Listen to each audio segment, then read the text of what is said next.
Honda CR-V 2.0 auto tahun 2016. Kereta dah cantik, cat dah baru, condition semua okey lagi, tak ada masalah. Kereta ni hanya boleh loan kredit dan loan kedai sahaja. Kalau nak beli cash pun boleh. Kalau berminat boleh datang kedai, tengok kereta, boleh test drive. Kereta ni accident free, boleh jalan jauh, tak ada masalah. Jom kita tengok bahagian dalam. Kereta ni ada waranti 1 tahun.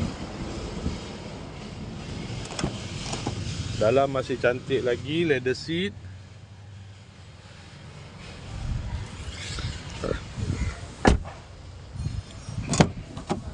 Kereta ni guna push start button. Aircon semua okey lagi. Aircon sejuk.